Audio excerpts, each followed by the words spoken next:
परमात्मा स्वयं ही अपनी महिमा बताने के लिए इस काल के लोक में आते हैं और वो अपनी एक लीला करते हैं। परमात्मा अजन्मा है, कभी परमेश्वर का कोई जन्म नहीं होता। जब भी वो इस काल के लोक में आते हैं, वो सहज शरीर आते हैं और सहज शरीर ही चले जाते हैं। यहाँ कुछ समय के लिए एक मानुष जैसी लीला करते हैं, एक मनुष्य जैसी लीला करते हैं। मनुष्य का जीवन जैसे एक मानव अपनी क्रिया करता है, यहाँ वो ऐसी ही क्रिया करते हैं।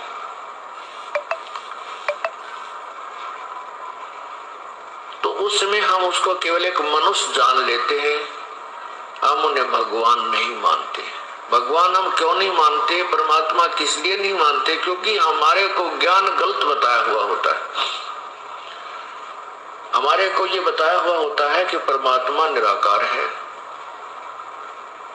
वो सर्वव्यापक है, कण कण में विद्यमान है। परमात्मा मनुष्य शरीर में नहीं होता। इसलिए हम परमात्मा जब आते हैं तो उसको एक मानव ही मान लेते हैं, दूसरा नाम उसका संत या भक्त रख लेते हैं। संत मनुष्य भी होते हैं और संत की भूमिका में प्रभु भी आ जाते हैं। अब क्या बताते हैं? संत परमात्मा, संत भगत भी होते हैं और संत की भूमिका में परमात्मा भी आ जाते हैं।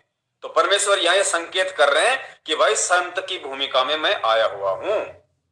पुण्यात्माओं, एक एक शब्द पे हमने गौर करना होगा और सत्संग ही वो आधार है, सत्संग ही वो मूल वस्तु है जिसके माध्यम से परमात्मा हमें सारी जानकारी देते हैं, अपनी पहचान करवाते हैं और दूसरा कोई माध्यम नहीं है। परमात्मा चाहते तो हमारी गर्दन पकड़ पकड़ के सतलोक भी दिखा सकते थे कि देख यहां से कितना अच्छा लोक है, तो हम मान जाते, लेकिन फिर वही बकवाद शुरू कर देते वहां पे। इसलिए परमात्मा को सत्संग करने की आवश्यकता पड़ती है, सत्संगों से आत्मा को निर्मल करने की आवश्यकता पड़ती है, आत्मा को अंतःकरण से साफ करने की आवश्यकता पड़ती है। और जब हम खुद जब तक उस सतलोक की तड़प अपने हृदय में नहीं बनाएंगे, तब तक हम सतलोक में जाने वाले नहीं, हम वहां पे टिकने वाले नहीं। तो पुण्यात्माओं, सत्संग का एक एक शब्द बड़ा ही अनमोल।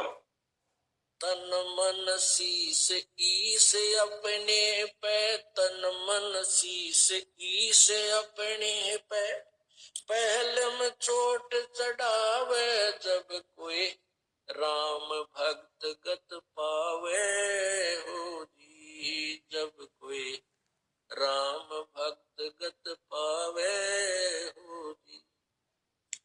तन मन शीस ईस अपने पे, तन मन शीस ईस अपने पे, पहले में चोट चढ़ावे जब कोई राम भक्त गत पावे हो जी, जब कोई राम भक्त गत